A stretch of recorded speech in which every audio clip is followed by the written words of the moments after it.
Olá, amigos e irmãos em Cristo, eu sou seu amigo e professor Rivanildo Menezes e estou aqui para trazer mais um grande ensinamento das Sagradas Escrituras para você. Peço que, se possível, se inscreva no canal, acione o sino de notificações e, caso tenha alguma dúvida sobre as Escrituras, mande um e-mail para escolapmmuh@hotmail.com.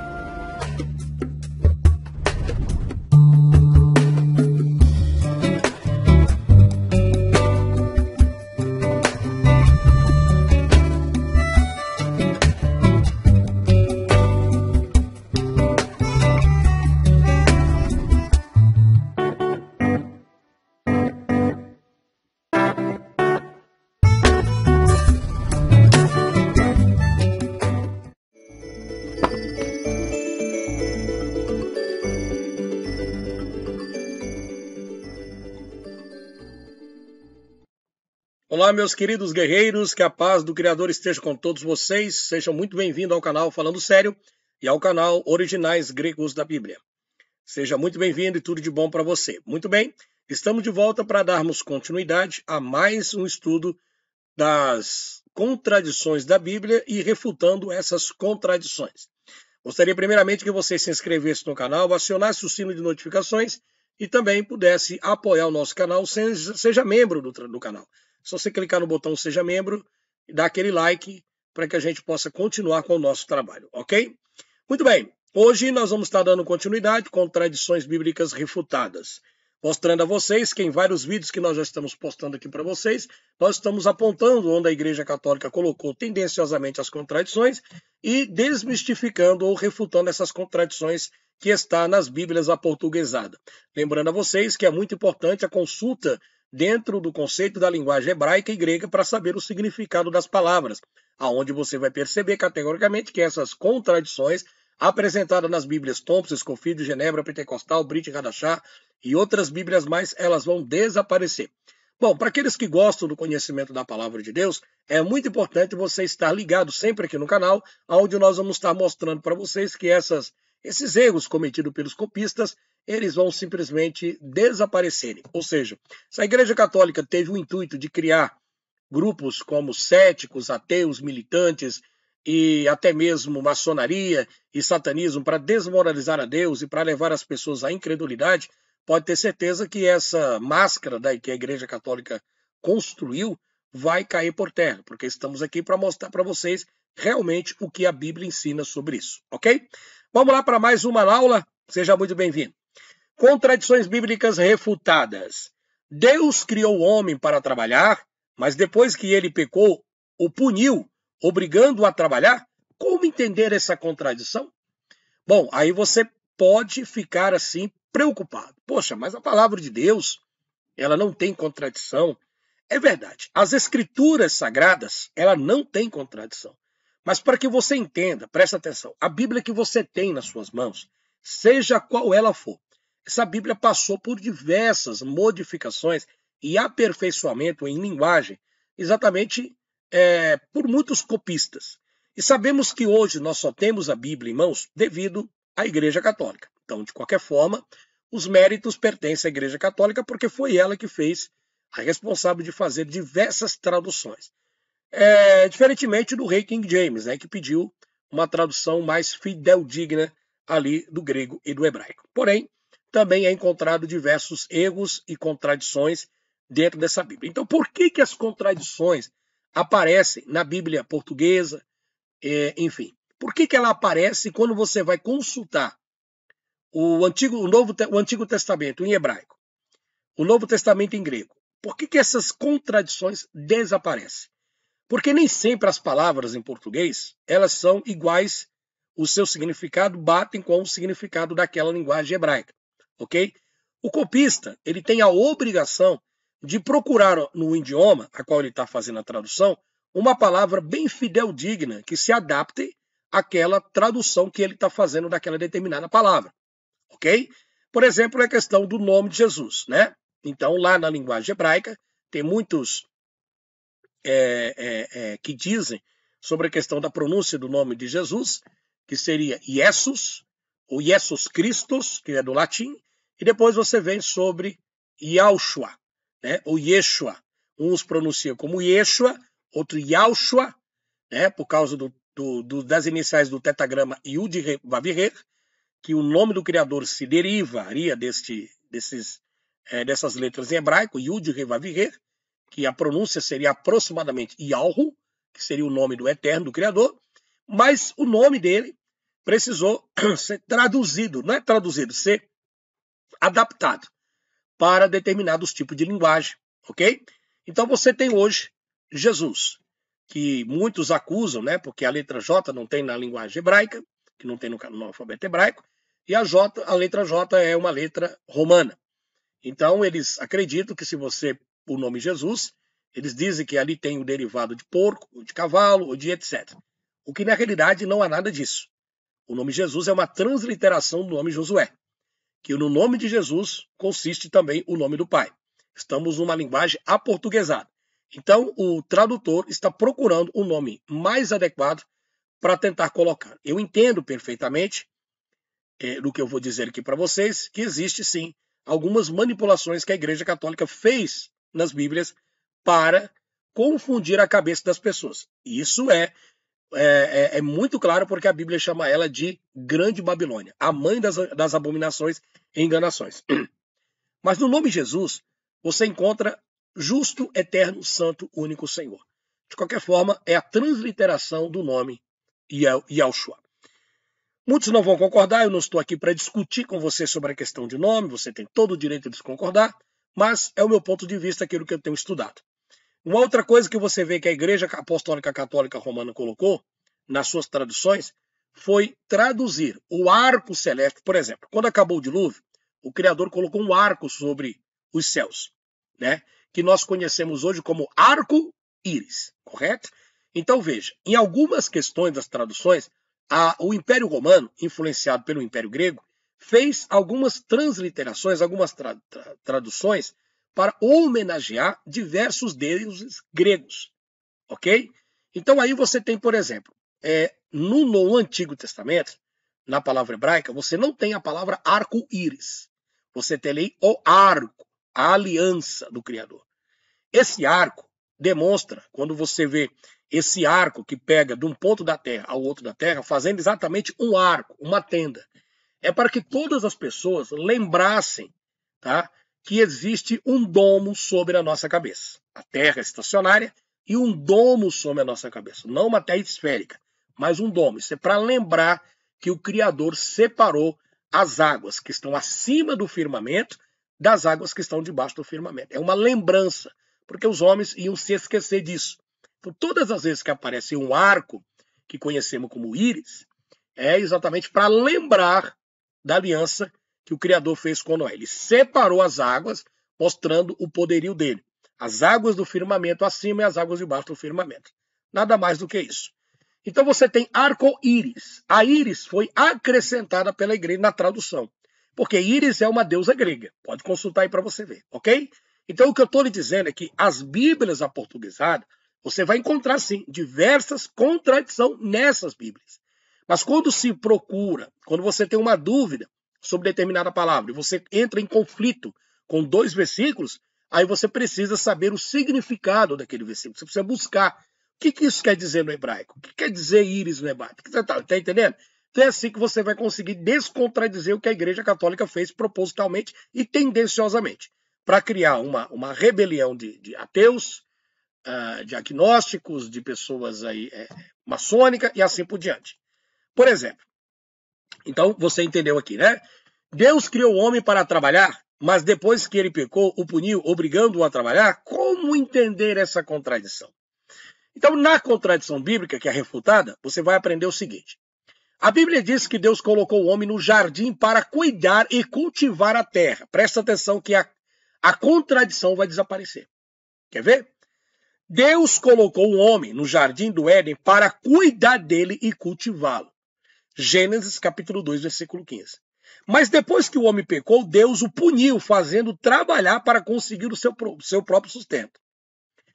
E diz o livro de Gênesis 3,17. E ao homem Deus declarou, visto que você deu ouvidos à sua mulher e comeu do fruto da árvore do qual eu lhe ordenara que não comesse, maldita é a terra por tua causa. Com sofrimento você se alimentará dela todos os dias da sua vida. Então você vê dois textos aí que aparentemente têm uma contradição. Porque que Deus colocou o homem no jardim do Éden para cuidar dele, cultivá-lo, e depois que ele pecou, ele continua trabalhando. Como é que funciona isso? Então Deus criou o homem para trabalhar, mas depois que pecou, puniu, obrigando a trabalhar de novo? Então como é que funciona isso? Vamos tentar entender agora. Muitas pessoas pensam que esses relatos são inconsistentes. Deus não poderia castigar Adão fazendo-o trabalhar, uma vez que já o tinha criado para trabalhar. Quando o Criador criou Adão, o Criador já criou Adão para trabalhar. As coisas só mudaram, tá, por causa da sua desobediência. Veja bem, muitas pessoas pensam que esses relatos são inconsistentes. Deus, o Criador, não poderia castigar Adão fazendo-o trabalhar, uma vez que já o tinha criado para trabalhar. Independentemente dele pecar ou não, independentemente de Adão pecar ou não, o Criador criou Adão para ele cuidar da terra, lavrar a terra. Olha que coisa, só que ele não tinha o sofrimento. O que eles não sabem é que para cuidar, em Gênesis 2,15, foi utilizada a palavra hebraica como labad, ou labod, tá? Labad, que significa trabalho. A palavra utilizada na linguagem hebraica é labad, que significa trabalho, segundo o léxico Strong, que é o H05647 do papiro. Agora, veja aqui outra coisa interessante. Cultivá-lo. A palavra hebraica é chamar, que quer dizer cultivar, que significa guardar, vigiar, observar, prestar atenção, segundo o mesmo dicionário HO 804 do dicionário hebraico. Já para com o sofrimento, em Gênesis 3,17, a palavra hebraica que foi utilizada foi chamado litzabon, que significa dor, trabalho, árduo, pesar ou labutar. Ok? Bom, vamos lá. Portanto, Deus criou o homem para trabalhar no jardim. Quando Deus criou o homem para trabalhar no jardim, ele fez sem o labor, ele fez sem o sofrimento, apenas para cuidar. Mas quando o homem pecou, Deus o castigou, dizendo que ele deveria trabalhar arduamente. Você entendeu? Então a contradição que desaparece, porque é de acordo com a colocação da palavra hebraica, labad, que significa cuidar. Quando ele pecou, quando ele desobedeceu, aí as consequências ficaram mais trágicas. Ele agora teria que trabalhar arduamente.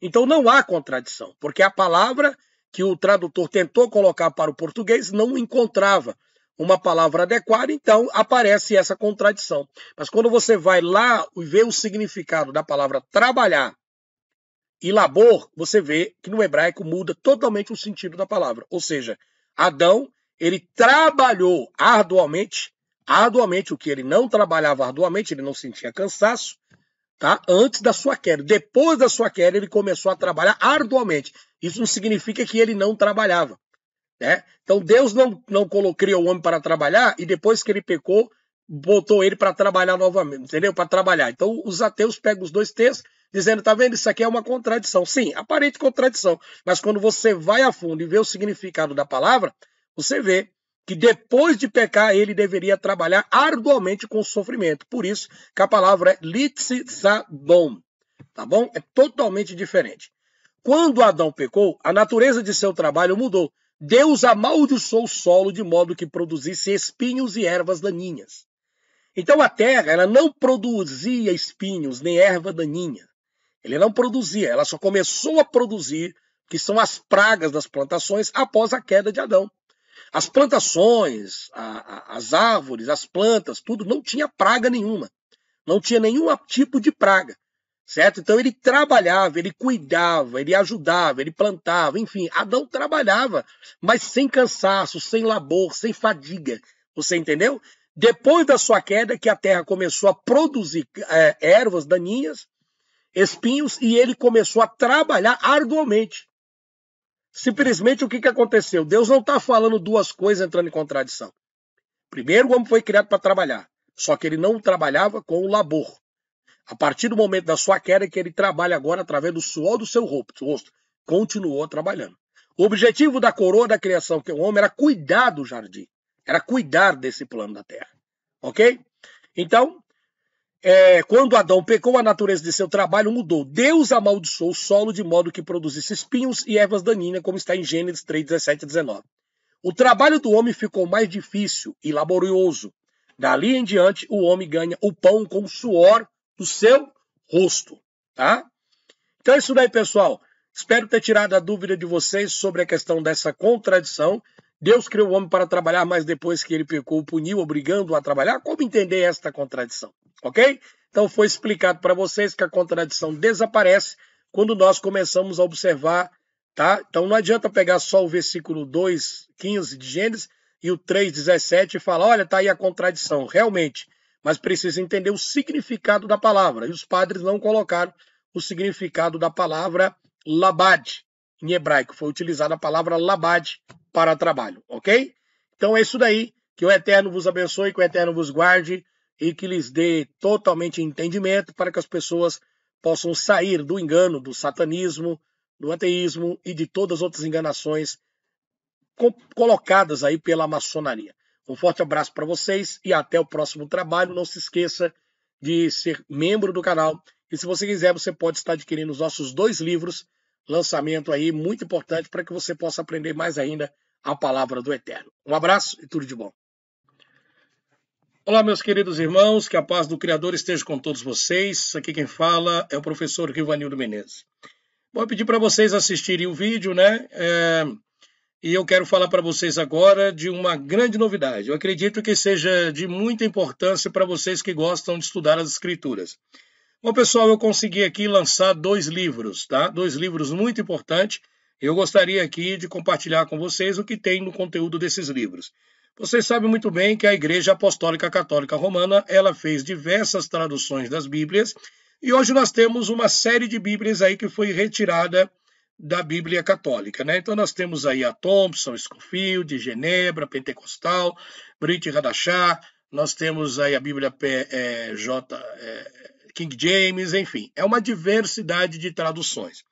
O grande problema é que muitas dessas traduções estão totalmente equivocadas. E é exatamente por esse motivo que você consegue encontrar diversas contradições dentro da Bíblia. E isso tem deixado muito cristão angustiado, muito cristão preocupado, muitas pessoas indo para o ateísmo, acreditando que a palavra de Deus não é verdadeira, que a palavra de Deus é um invencionismo. Tá? Então, o que acontece? Eu tenho 2 livros aqui que eu lancei, e eu vou explicar para vocês como que você pode estar adquirindo. Então, você tem aqui o primeiro livro que você está vendo aqui na frente, tem a foto do Papa, né? Tem aqui a minha imagem, porque eu sou o criador desse livro, Contradições da Bíblia, Oportunismo Católico. Então, vocês vão ver as diversas contradições e os erros que a Igreja Católica cometeu ao fazer essas traduções, tá? E muitas dessas traduções equivocadas ou proposital aparecem na Bíblia quase que por inteira diversas contradições. Então nós vamos mostrar para você onde é que está o capítulo, o versículo, o texto, onde é que está. Só que aí existe um outro livro que eu lancei que chama-se Descontradizendo as Contradições da Bíblia. Vocês entenderam? Olha aí. Você pode, mas é contraditório. Não. Um livro eu lancei, que é um livro apostila, e esse livro eu falo sobre as contradições da Bíblia. Onde é que estão essas contradições que foram colocadas pela Igreja Católica? Você precisa estar ciente disso. Tá? E o outro livro, eu descontradizo essas contradições, mostrando para vocês dentro do idioma hebraico, dentro do idioma grego, e olhando todo o contexto e texto, que essas contradições colocadas pela Igreja Católica, elas desaparecem quando você vai consultar os textos originais em hebraico. Então tem muita informação, inclusive muitos céticos gostam de colocar em seus canais versículos isolados, fora de contexto, e espalhar, né, como um dogma, como um troféu, dizendo, olha, vocês estão vendo, a igreja evangélica é isso e aquilo, o cristão é isso e aquilo, Jesus é isso, Jesus não existe e tal, e a Bíblia é cheia de contradição. Só que o grande problema é que se você não parar para consultar Eu sei que você trabalha, tem um dia a dia, o seu correria, você muitas das vezes não tem tempo de fazer essas pesquisas. E até então é o erro que muitas pessoas caem na lábia dos ateus youtubers que tem por aqui, principalmente aqueles que são mais rigorosos e intolerantes, principalmente com o cristianismo, tá? Então, neste outro livro, eu vou mostrar para vocês que essas contradições desaparecem, ok? Então, um livro, Contradições da Bíblia e o Oportunismo Católico. Por que eles fizeram isso? E no outro livro, Descontradizendo as Contradições que a Igreja Católica colocou na Bíblia, ok? São 2 livros, não é muito caro. Eu tenho também aqui, se você quiser adquirir o pendrive com as videoaulas dessas contradições, tá? Você fala para mim por fora. Mas, por enquanto, eu estou vendendo aí o livro das contradições bíblicas e o livro Descontradizendo as Contradições da Bíblia, parte 1 e parte 2, ok? Então, se você tiver interesse em estar adquirindo, você vai pagar pelos livros, impresso, tá? Encadernado, tudo bonitinho, e vai receber na sua casa em torno do máximo 8 a 9 dias aí. Para que você adquira, você precisa mandar um WhatsApp somente se você quiser adquirir, tá? E se proteger contra o sistema religioso e também contra o sistema ateu, você pode estar adquirindo para você ter conhecimento aí, tá? Então você pode estar adquirindo através do WhatsApp 319-9202-3725. Você vai falar comigo mesmo, Rivanildo Menezes. Pode ficar tranquilo que eu vou enviar os 2 livros apostilas para você, tá bom? Um forte abraço. Para você saber dos valores, é você entrar em contato comigo. Tudo de bom, assista o nosso conteúdo, que a paz do Eterno esteja com vocês. Tchau, pessoal.